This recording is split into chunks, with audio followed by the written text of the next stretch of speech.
alihi wa sahbihi ajma'in. Rabbi syrah li sadri wa yassir li amri wahlul 'uqdatam min lisani yafqahu qawli. Subhanaka la ilma lana illa ma 'allamtana innaka antal alimul hakim.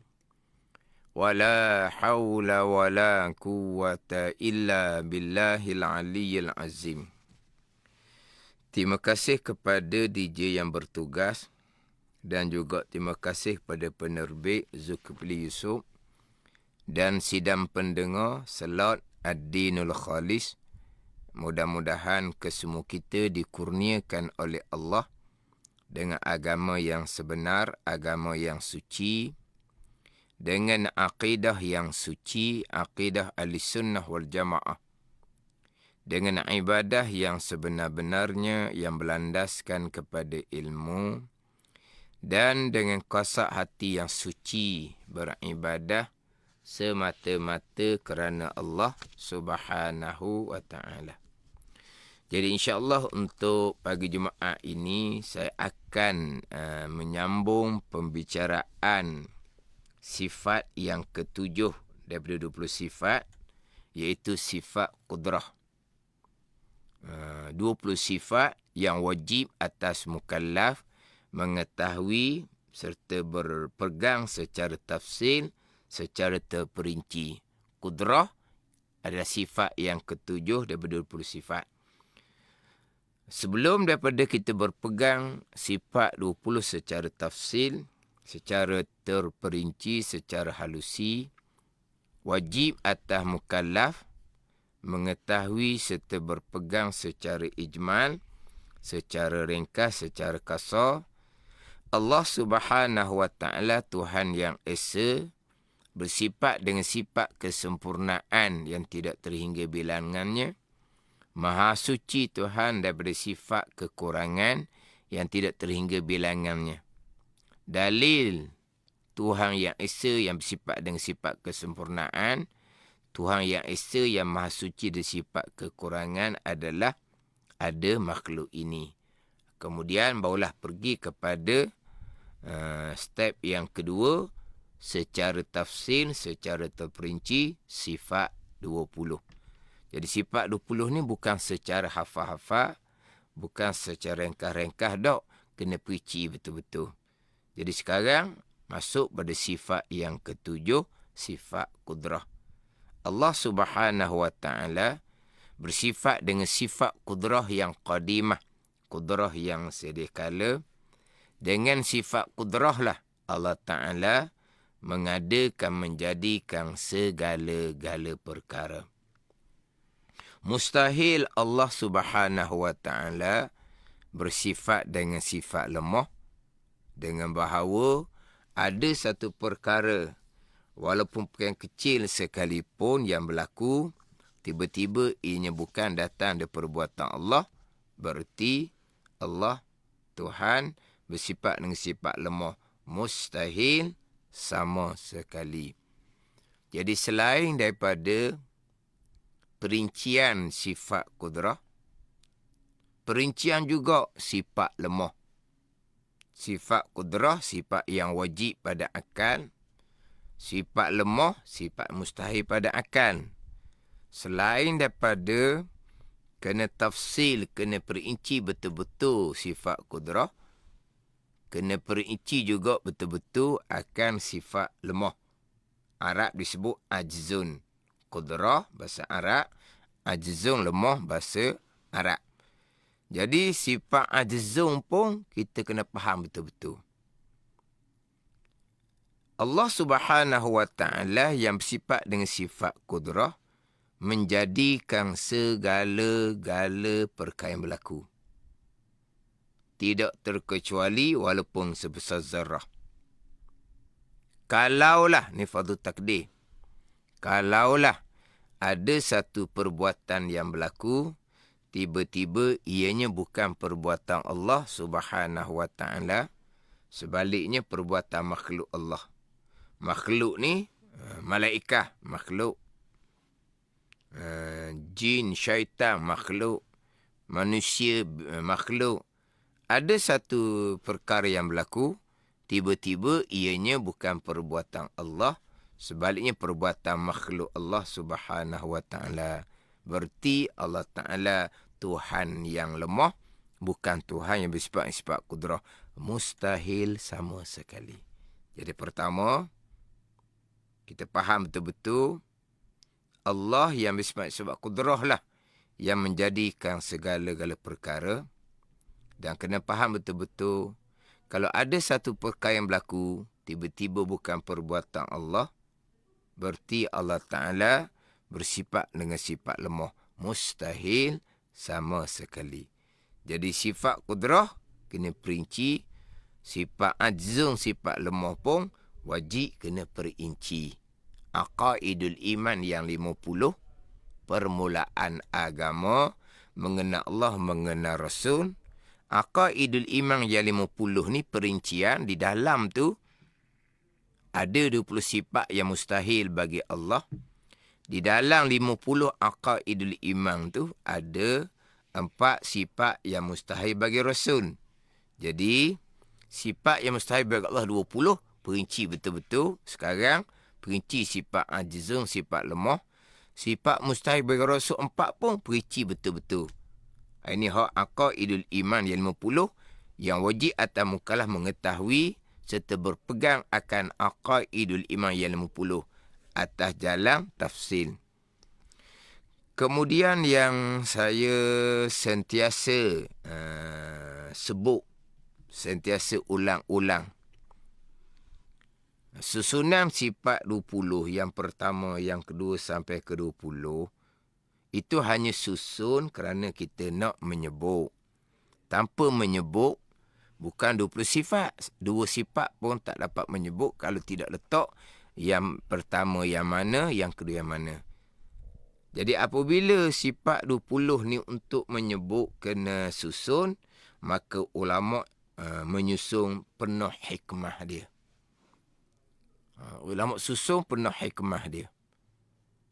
Walaupun asas sifat 20 adalah sifat wahdaniyah. Tapi kenapa ulama' letak wahdaniyah sifat yang ke-6, disusuli kudrah sifat yang ke-7, iradah yang ke-8, ilmu yang ke-9. Hak ni memang saya sebut. Yang ke-6, wahdaniyah pada zat, sifat dan af'al perbuatan, regu dengan kudrah. Wahdaniyah pada af'al, regu dengan kudrah. Qadar, rukun yang ke-6. Iradah, regu dengan ilmu. Qadha, rukun iman yang ke-6. Jadi terdahulu, cukup panjang dah. Selain dia berulang-ulang-ulang, hak wahdaniyah pada af'al. Ketika saya membicarakan wahdaniyah pada af'al, saya sentiasa sebut akan sifat kudrah. Keesaan Allah pada perbuatan. Semua yang berlaku perbuatan Allah. Allah mana yang keesaan pada perbuatan?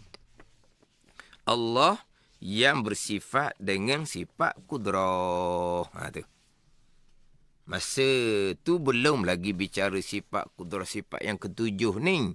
Masih lagi tengah fokus kepada wahdaniyah pada af'al. Yang berlaku kesemuanya adalah datang daripada keesaan Allah pada af'al, pada perbuatan. Allah mana yang perbuat segala-gala perbuatan? Allah yang bersifat dengan sifat kudrah. Jadi saya akan regular dengan sifat kudrah secara sepitah lalu. Jadi sekarang ni saya masuk pada sifat kudrah, sifat yang ke-7. Dan saya tidak lupa juga, saya akan sentiasa regukan pembicaraan sifat kudrah dengan wahdaniyah pada af'al. Selain daripada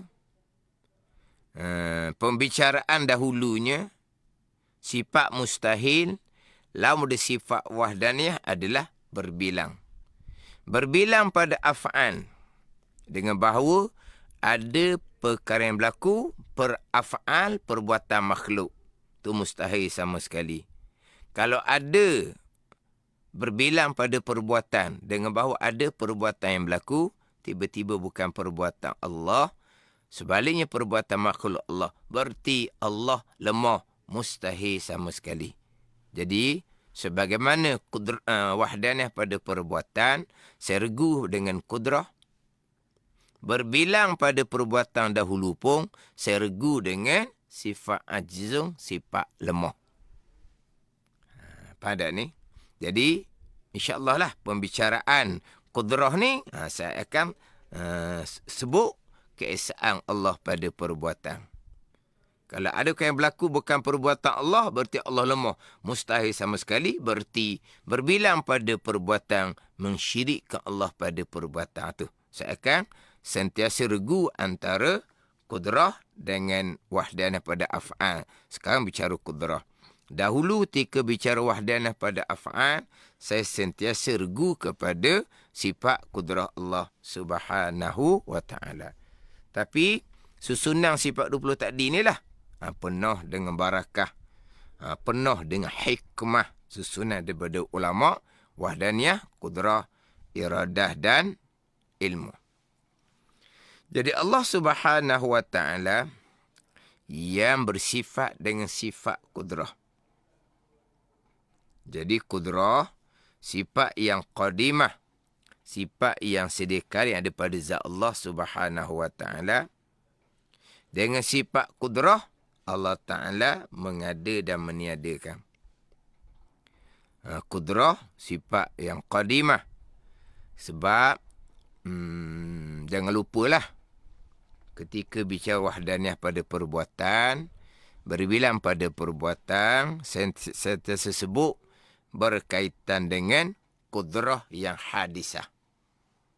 Satunya dipanggil kudrah qadimah. Sifat kudrah Allah yang sedia kala.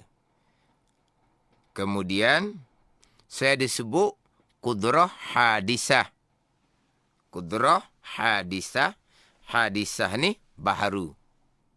Jadi, kudrah yang baharu ni kudrah siapa? Kudrah hamba.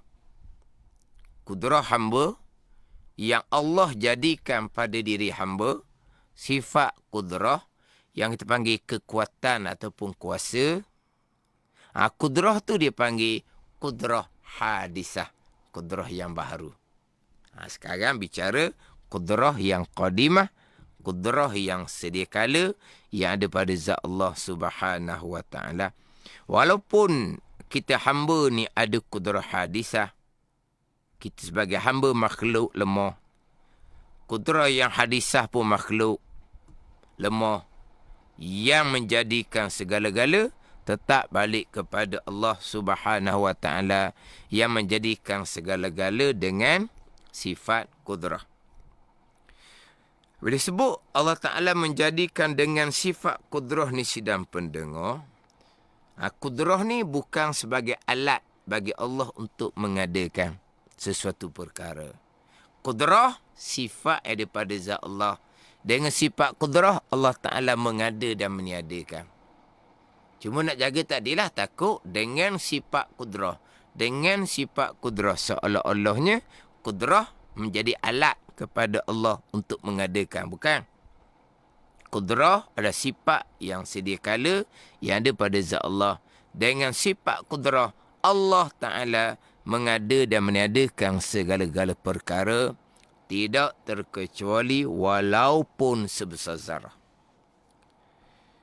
Saya sebut seumpama tadi tu, Allah Subhanahu wa ta'ala yang bersifat dengan sifat kudrah mengada meniadakan. Itulah pegangan kita. Yang mengada meniadakan adalah Allah Subhanahu wa ta'ala. Allah Subhanahu wa ta'ala, Allah tu nama bagi zat yang wajib ada. Nama bagi zat yang wajib ada. Asma'nya Allah Subhanahu wa ta'ala. Jadi, yang mengadakan adalah Allah. Tuhan yang wajib ada, yang bersifat dengan sifat kudrah. Yang mengadakan tu Tuhan, Allah Ta'ala. Adapun kalau sesiapa yang mengajar, ataupun kitab yang dikarang menyatakan bahawa kudrah yang mengadakan. Kudrah yang mengadakan. Kita sebut Allah Ta'ala, Tuhan yang mengadakan. Sebaliknya, disebut kudrah yang mengadakan. Sekarang, satunya zat Allah, diri Allah yang qadim. Satunya sifat kudrah yang qadimah. Yang ada pada zat Allah yang qadim tadi, ada pada zat Allah sedia kala. Jadi satunya zat Allah yang sedia kala, yang wajib ada. Satunya sifat kudrah Allah yang qadimah, yang ada pada zat Allah Subhanahu wa ta'ala. Ini dua. Yang qadim, yang azali. Kita maklumlah, kalau sebut kata perkara yang qadim, perkara yang azali, dua. Zat Allah yang qadim, sifat-sifat kesempurnaan bagi Allah yang qadimah. Dua tu je. Zat Allah satu, sifat Allah satu yang qadim, yang sedia kala. Qadim, azali. Qadim satu, azali satu. Apa perbezaan antara qadim dan azali ni? Qadim bahasa Arab, azaliyun pun bahasa Arab. Apa beza antara qadim dengan azali, sidang pendengar? Qadim dan azali satu makna sahaja. Qadim, azali satu makna sahaja. Dipanggil lafaz yang muradif, dalam bahasa Arab disebut. Lafaz yang muradif ni dua lafaz yang berlainan sebutan. Qadim sebutan lain, azaliyun sebutan lain. Dua lafaz yang berbeza tetapi satu makna, disebut sebagai lafaz yang muradif. Kalau bahasa Malaysia agak, lafaz yang muradif ni buah kelapa dengan buah nyo. Buah kelapa perkataan lain, buah nyo perkataan lain, tapi satu makna. Jadi qadim dan azali dua perkataan yang berlainan tetapi satu makna. Jadi yang qadim dan azali iaitu zat dan sifat Allah Subhanahu wa ta'ala. Yang menjadikan segala-gala adalah zat Tuhan yang bernama Allah, yang bersifat dengan sifat kudrah. Itu hak hakiki, hak sebenar-benar. Kalau orang mengajar, kalau ada kitab menulis, kudrah yang mengadakan dan meniadakan. Kudrah yang mengada dan meniadakan. Itu sidang pendengar ambil faham molek. Kudrah yang mengadakan, kudrah yang menjadikan. Hak tu bukan hakiki, bukan sebenar-benar. Yang sebenar tadi, Allah, Tuhan yang esa, yang mengadakan segala-gala. Tuhan yang esa yang mengada ni, Tuhan yang bersifat dengan sifat kudrah. Tuhan, asma'nya Allah, yang mengadakan, bukan kudrah. Tuhan yang bernama Allah, yang bersifat-sifat kudrah, mengadakan. Itu yang hakiki sebenar-benar. Kalau dikatakan bahawa kudrah yang mengadakan, jadi bukan Tuhan yang mengadakan. Tiba-tiba sifat yang mengadakan. Sifat kudrah yang ada pada zat Tuhan tu yang mengadakan. Tengok baik sidang pendengar. Itu sebutan yang bukan hakiki, bukan yang sebenar. Tapi salah dok sebut gitu. Dok salah. Disebut sebagai isnad majazi. Apa makna isnad majazi? Isnad, sandaran. Majazi ni, majazi ni dengan makna bukan hakiki lah, bukan sebenar-benar.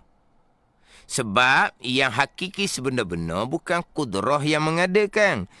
Allah, Tuhan yang esa, yang bersifat dengan sifat kudrah yang mengadakan. Makna Tuhan, Allah yang mengadakan, bukan kudrah. Itu hakiki. Tiba-tiba disebut kudrah mengadakan. Kena faham molek. Itu hanya isnad majazi sandar kepada sifat kudrah tapi bukan hakiki, bukan sebenar-benar. Sebaliknya, kalau berpegang diri kudrah itulah, zat kudrah itulah, bukan Tuhan yang mengadakan. Sebaliknya, zat kudrah itulah, diri kudrah itulah yang mengadakan. Ini pegangan yang salah, kufur pegangan yang seumpama ni. Tapi kalau kata tadi, kudrah mengadakan, tak ada salah, dipanggil isnad majazi. Letak kepada kudrah mengadakan secara majaz, secara sementara saja, bukan secara hakiki. Isnad majazi ni, perkataan ni pun sidang pendengar kena pandai sebut juga. Isnad majazi. Isnad majazi.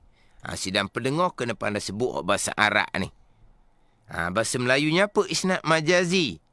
Yang banyak timbul di percakapan kita. Isnad majazi ni menyandarkan pada asbab secara sementara. Isnad majazi dengan makna menyandarkan kepada asbab secara sementara. Mana contohnya? Contohnya, makan nasi jadi kenyang. Minum air jadi hilang dahaga. Makan obat jadi sembuh penyakit. Pakai pakaian jadi tertutuplah aurah. Jadi disandarkan pada asbab. Asbab nasi kenyang, asbab air hilang dahaga, asbab obat hilang penyakit, hilang penimpala, asbab kain yang dipakai, maka tertutuplah aurah. Jadi disandarkan kepada asbab yang mengenyangkan, yang menghilangkan dahaga. Itu dia panggil isnad majazi. Sandar pada asbab secara sementara. Hakiki. Hakiki yang sebenar-benar, Allah Ta'ala, Tuhan yang bersifat dengan iradah lah yang mengenyangkan, yang menghilangkan dahaga, yang menghilangkan sakit pening kepala. Tuhanlah yang bersifat kudrah, yang menutupi aurah kita selepas kita memakai pakaian. Itu yang hakiki. Sandar pada asbab dipanggil isnad majazi, tidak salah sama sekali. Dan hak berkaitan isnad majazi ni, dahulu masa bicara wahdaniyah pada af'al, sama dengan sekarang, ketika membicarakan sifat kudrah, disebut isnad majazi ni, diperingatkan dengan isnad majazi yang tidak salah sama sekali. Kenapa saya peringatkan sangat-sangat?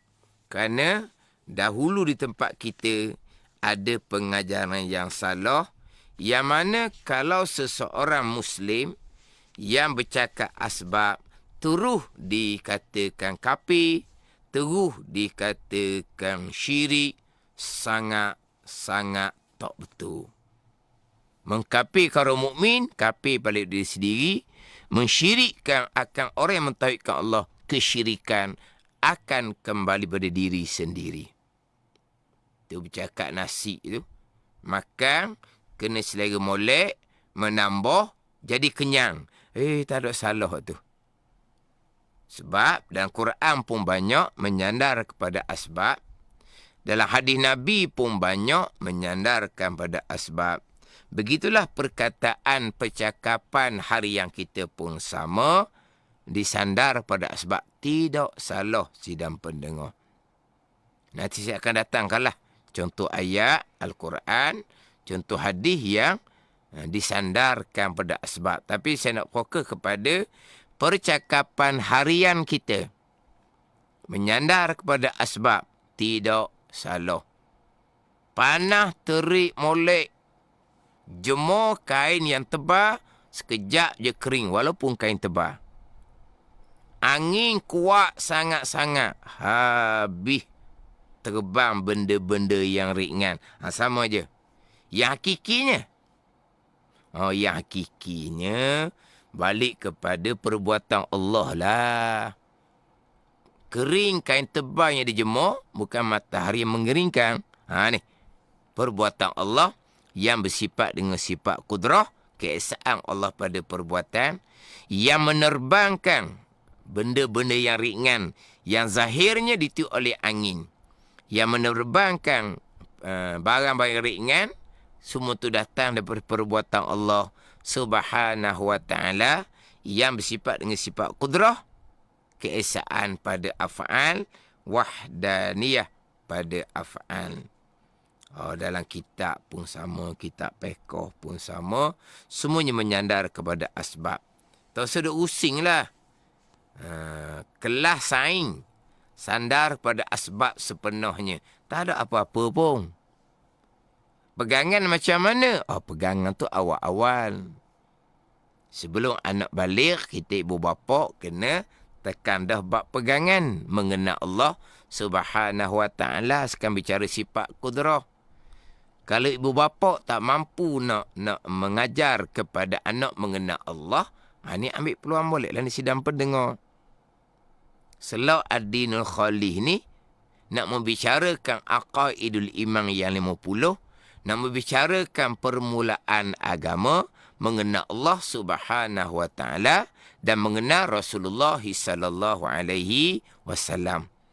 Jadi untuk selok kejemaah ni ad-dinul khalih, usahakanlah serta berdoa kepada Allah Subhanahu wa ta'ala. Mudah-mudahan kita semua dapat istiqamah. Yang mengajar pun istiqamah, yang belajar, yang tak ada telinga pun istiqamah. Alhamdulillah. Selain daripada radio Terengganu FM, disiarkan juga dalam FB Terengganu FM. Kelebihan FB Terengganu FM adalah tertinggalkan, tidak ada kesempatan, boleh mengikuti kemudian. Dapat mengikuti dah. Tapi nak lebih jelas lagi, boleh mengulangi. Boleh ambil simpang. Boleh share kepada saudara mara dan sahabat handai. Pembicaraan selok ad-dinul khalih. Pembicaraan permulaan agama, mengenal Allah, mengenal Rasul. Yang mana pembicaraan ni adalah ilmu yang pertama-tama yang wajib mak ayah ajar kepada anak-anak mengenal Allah dan mengenal Rasul. Jadi nak belajar ilmu sains ke, nak belajar ilmu pekoh ke, nak belajar ilmu apa ke, memanglah ilmu sains pun sandar pada asbab, ilmu pekoh pun sandar pada asbab. Tapi itu tidak salah. Semua sandar pada asbab. Bukan ilmu sains, ilmu pertanian sandar pada asbab. Asbab tanah, asbab benih, asbab air. Kalau belajar ilmu ternakan, banyak bicara bab asbab. Belajar ilmu berkaitan dengan pertukangan ke apa ilmu sekalipun, kesemuanya sandar pada asbab. Tidak salah. Pegangan kita tetap. Asbab makhluk tak bekas sama sekali. Semua yang berlaku ada datang daripada perbuatan Allah Subhanahu wa ta'ala yang bersifat dengan sifat kudrah. Yang berlaku tu perkara baik, yang berlaku tu perkara jahat, yang berlaku tu di bumi, yang berlaku tu di langit, yang berlaku pada malaikat, yang berlaku pada syaitan, yang berlaku pada jin, yang berlaku pada manusia, yang berlaku pada binatang, kesemuanya perbuatan Allah Subhanahu wa ta'ala. Yang berlaku di langit, yang berlaku di hari akhirah, kesemuanya perbuatan Allah Subhanahu wa ta'ala yang bersifat dengan sifat kudrah, keesaan Allah pada af'al. Jadi insya-Allah untuk minggu ini setakat inilah dahulu pembicaraan sifat kudrah. Insya-Allah saya akan sambung lagi pembicaraan sifat kudrah di selok akan datang. Yang mana insya-Allah saya akan susun secara satu pembicaraan sifat kudrah, nanti pindah pada sifat iradah, insya-Allah pindah nanti pada sifat ilmu, pembicaraan berkaitan dengan beriman qada dan qadar, rukun iman yang keenam. Mudah-mudahan semua kita diberi pemahaman dengan akidah yang suci, akidah ahli sunnah wal jamaah. Wallahu a'lam. Bismillahirrahmanirrahim. Alhamdulillahi Rabbil Alamin. Wassalatu wassalamu ala sayyidil mursalin. Wa ala alihi wa sahbihi ajma'in. Allahumma ftah alaina futuhal arifin. Allahumma allimna ilma akdamin. Wa fahimna famas sabikin. Warzuqna ruqat talibin. Allahumma zidna ilman wa alhiqna bis salihin.